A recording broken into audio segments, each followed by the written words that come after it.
Hello everyone, I hope you are doing well. Today we will talk about how to fix or how to solve the problem of access failed on Gmail. You will click on settings. Here you will click on apps, default apps, app settings.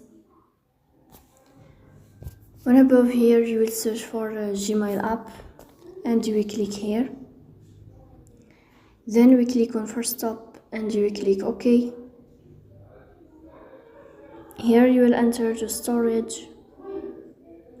Then we click on clear cache. In the end, you will turn off your phone and you will wait a moment to restart your phone again. If it's not working with you, then you will update your app on Play Store. So that's it. Don't forget to support us by like and subscribe. See you next time in another video. And thank you for your watching and your attention.